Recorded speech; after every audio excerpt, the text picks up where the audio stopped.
ang inyong masasabi, attorney, tungkol nga po rito sa kasalukuyang estado ng gender equality po dito sa ating bansa, Attorney Juliet?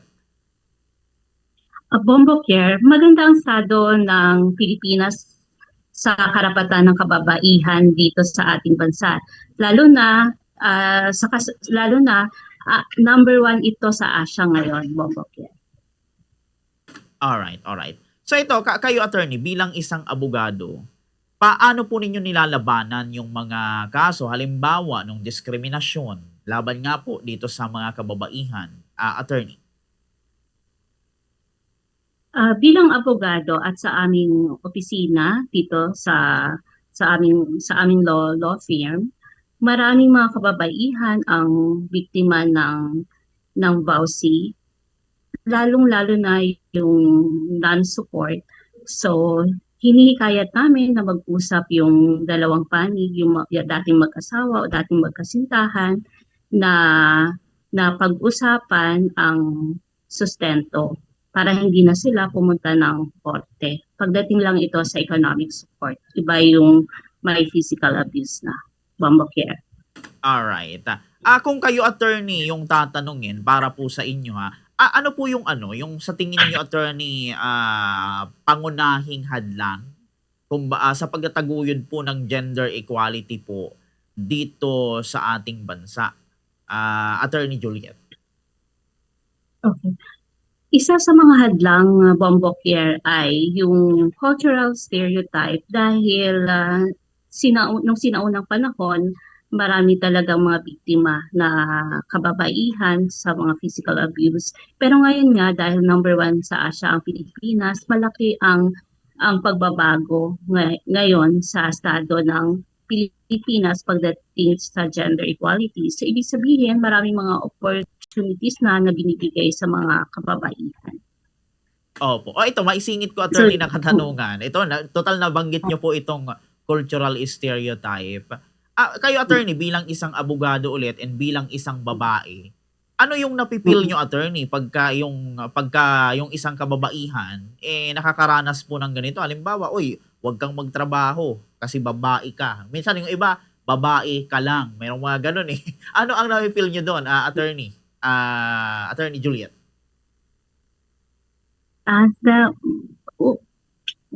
Hindi ko siya hindi ko pa naramdaman yung diskriminasyon dito. Siguro hindi ko naiisip, pero maraming mga kababaihan ang nararamdaman ito. So they just have to assert their rights, and kung sa opisina ito or corporate setting, they have to go to the HR. Pero kung wala naman sa corporate setting, then they have to assert their rights. If not, they have to go to the VAU desk in barangay.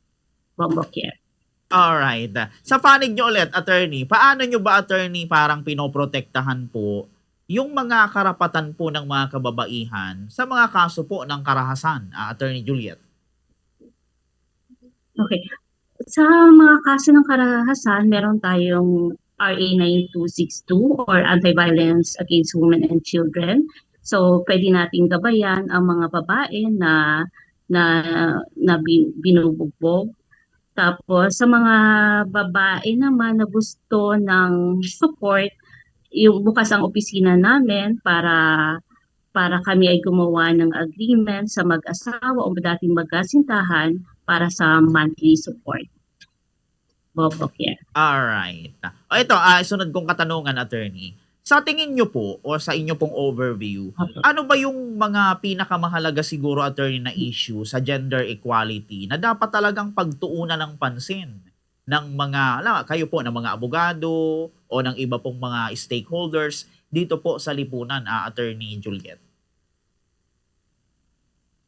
Okay, pagdating sa gender equality, di ba sabi nga ng saligang batas natin, yung Article 3, Section 1, no person shall be deprived of life, liberty, or property, nor shall any person be denied the equal protection of the laws. So everyone should be equal, whether you are a man or woman. Tayo ay pantay-pantay, Bongbong Care, hindi sa babae ka lang, lalaki ka lang, we should be equal. So, ang dapat pagtuunan din ng pansin yung I think it's more on the respect to each other because we are all equal after all. Bombokyer. Yan, alright. So ito attorney, maitanong ko na rin po, ano ba ang dapat gawin attorney ng isang babae pagka nakakaranas po siya ng pang-aabuso, halimbawa yung sexual harassment or kung ano pang klase ng pang-aabuso, ano yung dapat nilang gawin, attorney? Pagdating sa sexual harassment or may physical abuse, they have to go to the hospital to get a medical legal. Isa rin akong doktor, so marami kaming binibigay dati noon sa Pasay City General Hospital na slip, isang ebidensya na nagkaroon ng physical injury ang isang babae. So, malaki po itong dokumento para i-present kung biktima ka ng pang-aabuso. So, pumunta Alright. lang Eto attorney, sa maisali ko na rin itong hospital or issue, sa nung latest issue attorney, regarding nga po sa isang actress, si Ann Curtis, and dito po sa statement ni Representative Bong Suntay ng Quezon City. And meron pang isang sabihin nating nakisawsaw, si Attorney Topacio. Sabi niya kasi doon, attorney, well yung kay Representative Suntay, well alam naman na siguro ng lahat yon, yung parang naging analogy niya po si Ann Curtis regarding po sa kanyang imagination. Dito naman kay Representative to ay kay Attorney Topacio, attorney, parang sabi niya rito kasi kaya daw nagkakaroon ng ganyan or gumagawa ng ganyan yung mga kababaihan, nagsusuot ng swimsuit, nagsusuot ng mga kung ano-anong mga daring na kasuotan para magpasikat, para daw pagnasaan siya. Yun yung sabi ni Attorney Topacio. Ano yung masasabi nyo ron, attorney? Ang masasabi ko, everyone is trying hard to do their job, we just have to respect with each other. Pero pagdating sa issue kasi ng impeachment at ng women's rights, napaka-sensitibo nito. So, kung sino man ang nasa spotlight, whether politiko, abogado man yan, laging may masasabi ang tao. But at the end of the day, we should respect each other. Babakyan. Alright, okay po. O sige attorney, bago tayo magtapos, siguro ano na lang yung ating sigurong maibibigay na legal advice if ever meron man ng mga kababaihan na ngayon merong nararanasan yung halimbawa violence sa kanilang mga asawa, violence sa lipunan, sa pamilya or mga pambabastos. Ano ba yung mga dapat nilang gawin, attorney? Ano yung maibibigay niyo pong mga advice sa kanila? Sige po, attorney. Apa. So, sa mga kababaihan na nakakaranas ng physical abuse, lalo na pumunta lang sa Violence Against Women's Desk. Every barangay has it.